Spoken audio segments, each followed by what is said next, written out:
Assalamualaikum warahmatullahi wabarakatuh. Perkenalkan, kami dari kelompok 7 yang beranggotakan saya Azhar Hafiz, ada Chris Henry Chong, Muhammad Ridho, sama Farid Ziaul Haq. Di sini kita akan membahas tentang subruang dan kebebasan linear.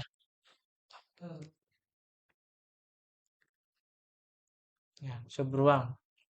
Definisi dari subruang itu sendiri adalah sub himpunan W dari sebuah ruang vektor V dinamakan sebuah subruang atau subspace dari V jika W itu sendiri adalah sebuah ruang vektor di bawah penambahan dan perkalian skalar yang didefinisikan pada V.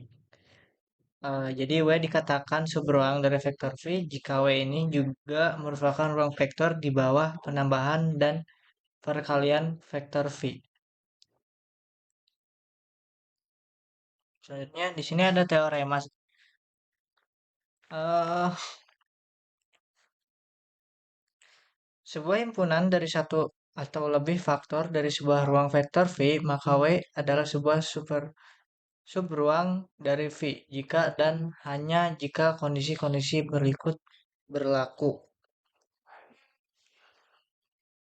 Pertama, di kondisi A, jika U dan V adalah vektor-vektor di W, maka U tambah V berada di dalam W. Yang B, jika K adalah sembarang skalar dan U adalah sembarang vektor di dalam W, maka KU berada di dalam W. Nah, kondisi-kondisi A dan B seringkali dijelaskan dengan menyatakan bahwa W tertutup di bawah penambahan dan tertutup di bawah perkalian skalar. Nah, ini untuk bukti.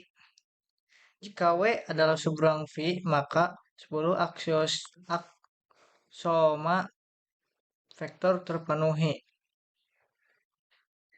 Jadi definisinya itu kalau W merupakan subruang W juga merupakan ruang vektor yang dimana 10 aksioma vektor harus terpenuhi.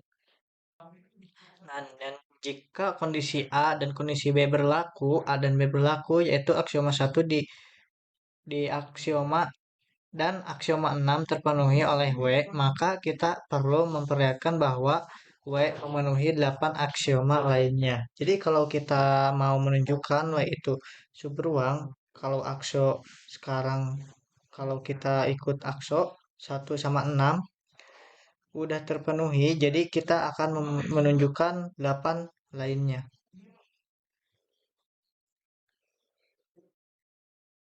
Karena W itu merupakan sub himpunan dan merupakan bagian V, maka A2 U tambah V sama dengan U tambah U adalah komutatif.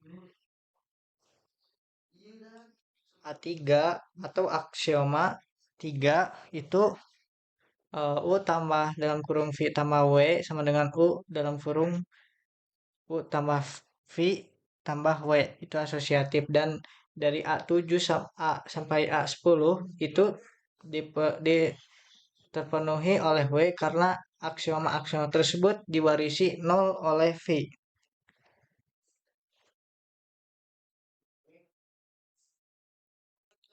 Nah, di sini kita hanya perlu membuktikan aksioma 4 dan aksioma 5 dipenuhi oleh W. Nah, kan di sini nggak ada aksioma 4 sama 5 ya. Maka kita perlu membuktikan nih aksioma 4 dan aksioma 5 itu harus terpenuhi oleh W. Misalkan U adalah sembarang vektor di dalam W. Menurut kondisi B yang tadi yaitu jadi kita pakai kondisi B yang tertutup pada bagian skalar, maka KU berada di dalam W untuk setiap skalar K. Nah, kalau kita misalkan K sama dengan 0, maka jelas bahwa AU 0 berada di dalam W. Nah, karena tadi kalau kita gunakan dua kondisi itu, kalau seandainya dia tertutup pada bagian skalar, kita uji yang aksioma aksioma 6 itu, maka 0 kali X itu sama dengan vektor 0 di dalam W.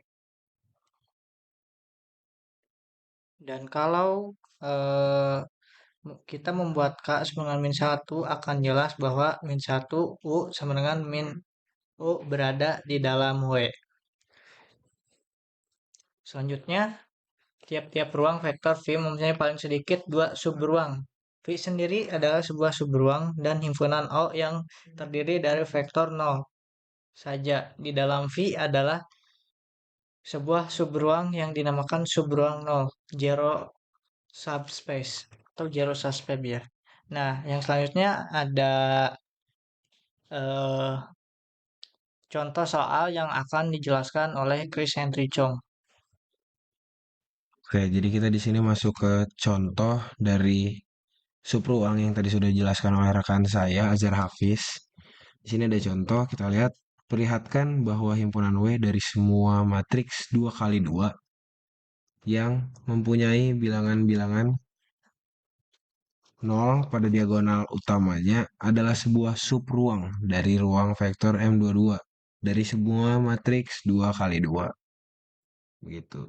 Jadi kita diminta di sini itu untuk menunjukkan bahwa W itu merupakan subruang vektor, di mana W sendiri adalah matriks 2 kali 2. Kita bisa lihat di sini adalah matriks 2 kali 2 yang mempunyai bilangan 0 pada diagonal utamanya. Oke, jadi kita di sini kita deklarasi dulu W-nya itu adalah himpunan matriks 2 kali 2, di mana diagonal utamanya itu 0. Nah, sekarang kita ingat lagi kalau misalnya untuk subruang itu cukup dua kondisi yang perlu kita tunjukkan. Yang pertama itu apakah U tambah V elemen W. Nah, kalau U tambah V itu berarti di sini U tambah V 0AB0 ini U, baru 0CD0 ini V-nya sama dengan 0A tambah C, B tambah D, 0. Nah, ternyata matriks ini juga merupakan elemen dari W. Begitu. Berarti di sini kita juga lihat diagonal utamanya adalah 0. Berarti untuk si kondisi pertama ini tuh sudah dipenuhi atau terpenuhi. Nah, baru kita lanjut di sini yang kedua. Yang ketujuh di sini bisa kita lihat apakah skalar kali U itu adalah anggota himpunan atau elemen dari W, maaf. Jadi sekarang tinggal kita lihat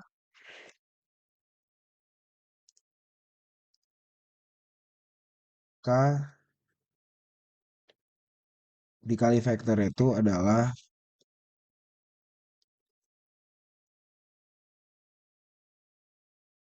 ini airek mulai diijui. Nah, sekarang kita masuki untuk kondisi yang kedua. Karena tadi untuk kondisi yang pertama apakah U tambah V itu elemen dari W sudah terpenuhi. Nah, sekarang kita masuk ke kondisi yang keduanya. Di sini apakah skalar dikali U adalah elemen dari W itu sendiri. Nah, kita bisa lihat di sini K dikali U sama dengan K dikali matriks yang dalam matriksnya itu adalah 0 A, B, 0. Di sini kita lihat 0 sebagai diagonal utamanya sama dengan kita mendapatkan hasil seperti ini bentuknya.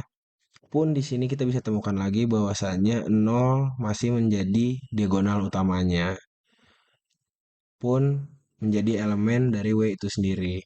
Jadi ya bisa kita lihat juga dari diagonal utama ini, dari kondisi yang pertama pun itu sudah terpenuhi dan kondisi yang kedua pun sudah terpenuhi. Jadi di sini kita bisa simpulkan bahwa W adalah subruang dari ruang M22 itu tadi. Pembahasan linier. Jika S sama dengan V1 sampai V11 adalah himpunan vektor V, maka persamaan vektor K1 V1 tambah K2 V2 tambah sampai tambah KR VR sama dengan 0 mempunyai paling sedikit yakni K1 dengan 0. Terus K2 sama dengan 0 sampai KR sama dengan 0.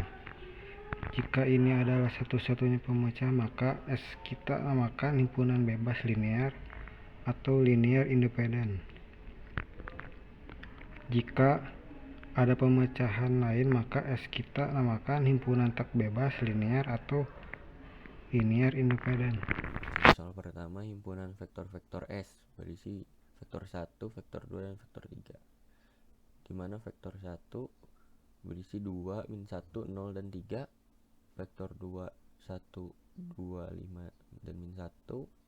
Vektor 3, 7, min 1, 5, dan 8. Adalah himpunan tak bebas linier karena 3V1 tambah V2 dikurang V3